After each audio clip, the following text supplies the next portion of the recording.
Hello everyone. So today we discuss about the topic parliamentary procedures. It is your subtopic of the 11th class chapter Legislature.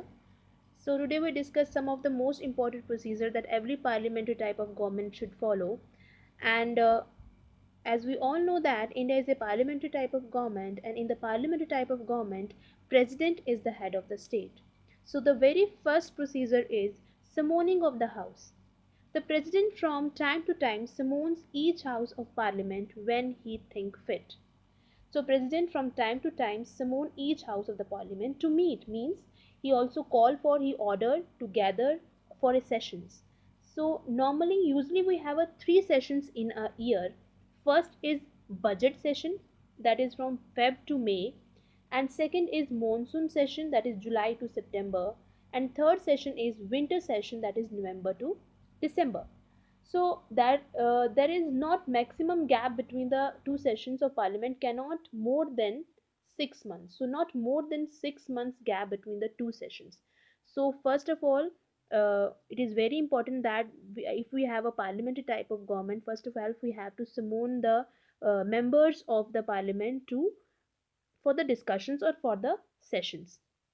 Second is president's address. Second is it is also very important that president address the joint sitting of the both the house of the parliament after every general election, and at the beginning of the year call the budget session. So as we all also told you that the first session is your budget session. So जब पहला budget session होता है तो after general election means जो हमारे हर 5 साल के बाद होती है, तो जनरल इलेक्शन के बाद प्रेसिडेंट क्या करता है, जब गवर्नमेंट बन जाती है तो प्रेसिडेंट क्या करते हैं वो हाउस को, जो दोनों हाउस होते हैं जॉइंट सीटिंग में एड्रेस करते हैं. और in this address he outlines the policies and programs of the government in the preceding year. जो पॉलिसीज और प्रोग्राम्स जो government at that time government जो बनती है उनकी जो प्रोसीडिंग्स ईयर्स में जो पॉलिसीज हैं वो उनको जो है वो आगे जो है वो प्रेजेंट करते हैं in this address and in this session. So third is the motion of thanks, that is motion thanks or motion of thanks. So it is motion of thanks. In this motion of thanks, it is a vote of thanks means in his speech, in his address, president अपने address में जो भी policies and programs जो है आगे रखते हैं members of the parliament में, so it goes for the voting. अब दोनों houses में ये जो वोट ऑफ थैंक्स के लिए दोनों हाउसेज में ये जो स्पीच में जो पॉलिसीज़ और प्रोग्राम्स जो एड्रेस बताई जाती हैं वो दोनों हाउसेज में जो है इनको फॉरवर्ड किया जाता है. और इनके ऊपर if the house want to discuss, वहाँ पे डिस्कशंस भी होती हैं और उसके बाद इन पॉलिसीज़ के ऊपर जो है वहाँ पे वोट होती है. If government lose it, vote means in that government show the confidence that यहाँ दोनों हाउसेस में क्या है, जो गवर्नमेंट हमारी presently after the general election के बाद बनी है, दोनों हाउसेस में मेजॉरिटी गवर्नमेंट को मेजॉरिटी ऑफ द सपोर्ट है. अगर इसमें सपोर्ट मिलता है that is well and good. अगर सपोर्ट इसमें नहीं मिलता देन जब अगर इस वोट ऑफ थैंक में जब दोनों हाउसेस में उनको मेजॉरिटी वोट्स नहीं मिलते, गवर्नमेंट अगर इसे लूज़ कर देती है, government has to resign in the very first session. So next is question hour rounds. It is very important. The first hour of every parliamentary sitting is allotted for this. Question hour round जो होता है हमारा, हर एक जो हमारी session जब शुरू होता है, जब कोई लोकसभा या राज्यसभा का सेशन होता है, सबसे पहला जो डिस्कशन जिसे हम कहते हैं, डिस्कशन राउंड कह लो, उसे हम क्वेश्चन आवर राउंड कहते हैं. ये जो हमारा क्वेश्चन आवर राउंड होता है, in this question hour round, ministers ask question and minister usually give answers. So in this question hour round, the ministers ask the question to the other ministers and they have to answer these questions. So these consist of the questions. The questions consist of the three types, that is a stuttered, unstuttered and short noted questions. So what is the stuttered? Stuttered questions require an oral answer and hence supplementary questions can follow. Means in this question round जो हमारे minister जो दूसरे ministers को question पूछते हैं, इन्हें orally जो है वो आंसर करना पड़ता है. Unstated means in this the answer should be in a written form. जो भी आंसर्स जो हैं क्वेश्चंस पूछे जाते हैं उन्हें हमें रिटन फॉर्म में देना होता है। एंड जो शॉर्ट नोटिस क्वेश्चंस होते हैं वो वेरी शॉर्ट नोटिस में मीन्स विद इन 10 days पहले उनको ये नोटिस दिया जाता है, और इन क्वेश्चन के आंसर्स को भी उन्हें ओरली जो है वो पार्लियामेंट में देना होता है। And one more important thing, question hour round में क्या होता है कि क्वेश्चनर जो पूछे जाते हैं वो मिनिस्टर्स को पहले ही दे दिए जाते हैं। सेशन से पहले उन्हें क्वेश्चंस जो हैं वो दे दिए जाते हैं कि हम जो है आपसे स्टैटर्ड या अनस्टैटर्ड या शॉर्ट नोटिस क्वेश्चंस आपसे पूछेंगे। तो अगर स्टैटर्ड टाइप ऑफ क्वेश्चंस हैं तो उनमें उनको ओरली प्रिपेयर करके आना होता है, और अनस्टैटर्ड में उन्हें उनको रिटन फॉर्म में देना होता है। तो ये क्वेश्चंस जो होते हैं, जो भी issues, question means type of issues जो डिस्कस करने होते हैं, मीन्स कि जब एक मिनिस्टर, एक स्टेट मिनिस्टर या कोई अदर पार्टी का मिनिस्टर या opposition minister want to answer, because हर एक जो मिनिस्टर्स हैं उनके अलग अलग पोर्टफोलियोज होते हैं। तो पोर्टफोलियोज में अगर इफ़ द फाइनेंस मिनिस्टर है वो पूछेंगे भाई हमारी इकॉनमी डाउन क्यों जा रही है, हमारी जहाँ बहुत ही गरीबी है, तेल के जो भाव हैं वो प्राइजेज जो है वो बढ़ रहे हैं, घट क्यों नहीं रहे हैं। तो these type of the questions means एक पर्टिकुलर क्वेश्चन जो है एक पर्टिकुलर मिनिस्टर से कोई भी मिनिस्टर जब पूछता है, ये क्वेश्चंस उनको पहले ही दिए जाते हैं कि we have to discuss and you have to answer these questions. So next is zero or round. Zero or क्या होता है, ये normally zero or जो है this is not a rule of the this rule जो है not mentioned in our constitution. हमारे constitution में ये procedure not mention नहीं है, लेकिन it is a informal device available to member of the parliament to raise matter without any prior notice. सो ये वो मैटर्स होते हैं जो बिना नोटिस के दिए गए, ये बिना नोटिस दिए गए क्वेश्चंस होते हैं जो जिसे हम ऑन द स्पॉट भी कह सकते हैं। The zero hour begin at the 12 o'clock इन द afternoon after the questionnaire round. So it is very important कि when will the zero hour rounds begin. It begin after the questionnaire round. 12 o'clock जो है नून में इसे start किया जाता है और क्वेश्चनर राउंड के बाद। And when the member raise all type of questions without notice and it goes on for a hour, हर काफ़ी घंटों के लिए ये चलता है। सो इसमें बहुत से इमीडिएट क्वेश्चंस, इस जीरो और राउंड में ऐसे क्वेश्चन इमीडिएट क्वेश्चंस जो पूछे जाते हैं, मींस कि इस ये जो होता है इवनली मोर जो टाइम पे जो गवर्नमेंट को एम्बेरसिंग करने के लिए क्वेश्चन पूछे जाते हैं। ऑपोजिशन पार्टी कोई भी क्वेश्चन जो है वो पूछ सकती है, किसी भी टाइप का क्वेश्चन जो है वो पूछ सकती है। मोस्ट ऑफ टाइम ये क्वेश्चन राउंड जो होते हैं, इवन जो गवर्नमेंट होती है या मेंबर ऑफ द पार्लियामेंट्स होते हैं, इवन पर्टिकुलर जो मेंबर होता है जिसको ये क्वेश्चन पूछा जाता है, उसको एम्बेरसिंग भी फील करवाने के लिए ऑपोजिशन कभी कभी इस जीरो राउंड को जो है इसका जो फ़ायदा जो है वो उठा लेती है। सो हमारा नेक्स्ट है adjournment motion. So there is so many motions in the parliamentary procedures. So what is the motions? It is a kind of permission that MPs have taken from the presiding officer or the speaker of their concerned house to discuss on the matters of general public importance. सो ये type of permissions होती हैं। सो जो MPs जो होते हैं वो permission लेते हैं प्रिसाइडिंग ऑफिसर्स के लिए, तो जनरल पब्लिक इम्पोर्टेंस की मैटर्स के लिए इन मोशंस को चलाया जाता है। और मोस्ट इम्पॉर्टेंट इन मोशंस को चलाने के लिए in the parliament session every motion need a 50% members supports. जो 50 पार्लियामेंट्री मेंबर के सपोर्ट्स की ज़रूरत होती है किसी भी मोशन को आगे प्रोसीड करने के लिए। So basically it is a permission.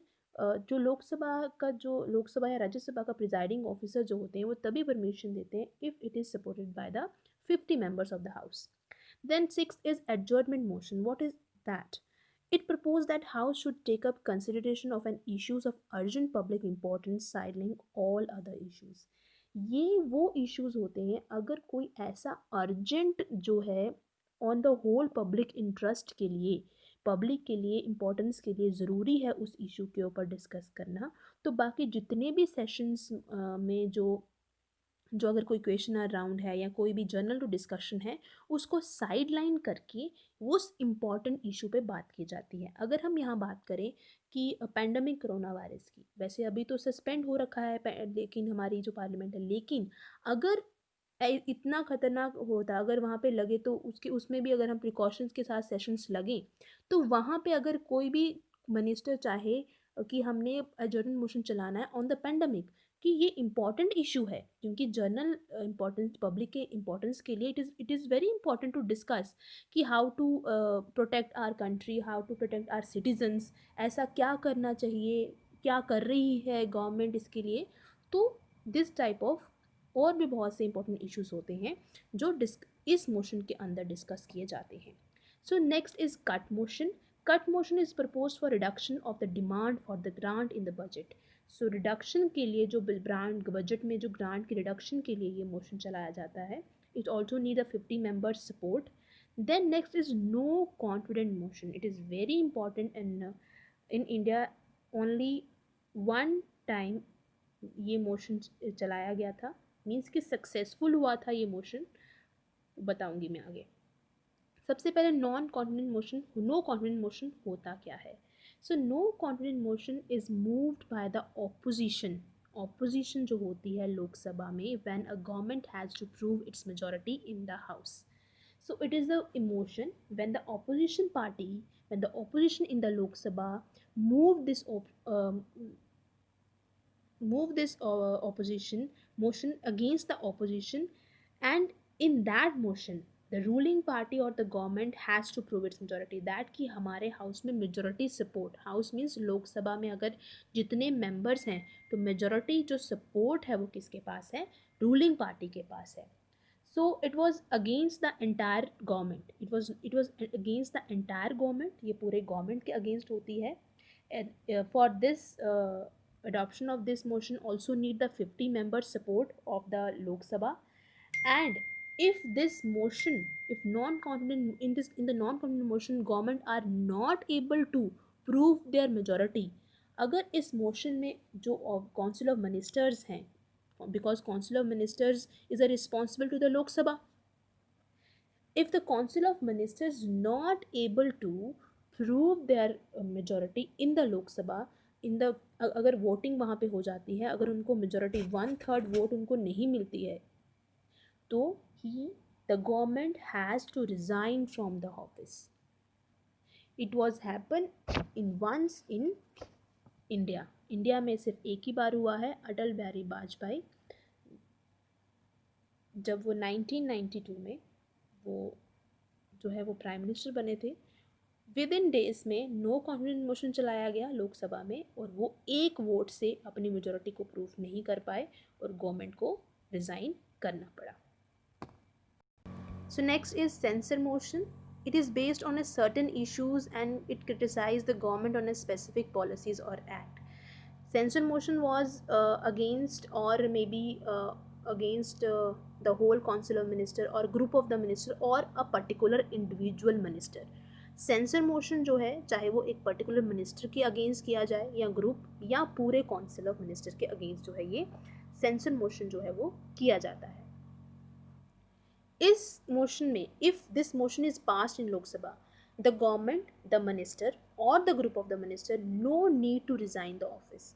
Office को रिजाइन करने में इसको ज़रूरत नहीं होती। But in no confidence motion, if it is passed in the Lok Sabha, the government has to resign from the office. So next, in the adjournment or the propagate of the house. Adjournment means suspension of the sitting of the house. Suspension means for some reasons house को suspend कर देना कुछ time के लिए, जैसे अभी pandemic है तो हाउस सस्पेंड है कुछ टाइम के लिए। और propagation means end of the session for a particular budget session और विंटर सेशन और मानसून सेशन, तो उस सेशन को एंड करना, that is a propagation. And adjournment means suspension of the sitting of the house for a while. So next is procedures of the legislature, that is the last one. Legislation में क्या procedures होते हैं? Legislative propose come in the form of bills, whatever proposals, whatever जो laws बनाए जाते हैं या कोई नया जो rules जो है वो implement किया जाता है, first we all know that first it will discuss in the parliament, in the Lok Sabha. So it will come in the form of a bill. ये bill के form में propose किया जाता है in the Lok Sabha. Bill is drafted and proposed by the ministers of the government. जो minister, government के ministers होते हैं वो इस बिल को प्रपोज करते हैं. But draft the in the Lok Sabha minister will propose the bill, but it was draft. Draft जो है ऑर्डिनरी प्राइवेट मेंबर्स मीन्स जो आपके परमानेंट एग्जीक्यूटिव्स हैं उसको ये बनाते हैं. ड्राफ्टेड बाय द ऑर्डिनरी जो आपके प्राइवेट मेंबर्स होते हैं वो इसको ड्राफ्ट करते हैं. And it was proposed, it was announced in the Lok Sabha by the minister is the government. जो उस पर्टिकुलर डिपार्टमेंट का मिनिस्टर होता है वो जो है प्रपोज करता है बिल को लोकसभा में. सो बिल्स जो हैं बहुत से टाइप के होते हैं. एक हमारा होता है पब्लिक बिल जो कि जर्नल इश्यूज़ को डील करता है. देन जो हमारे होते हैं private bill dealing with a person और a corporation. And money bills that dealing with the taxes, revenue, expenditure, audit is classified as the money bill. And the bills dealing with the journal issues called the non money bill or ordinary bill. So this is the most important procedures in the parliamentary form of the government. So I hope you understand and you like it. So in next video I will discuss about the topic from the subtopic from the same chapter, that is procedure for the ordinary bill or non money bill or and procedure for the money bill. So these two topics we'll discuss in the next lecture. Thank you.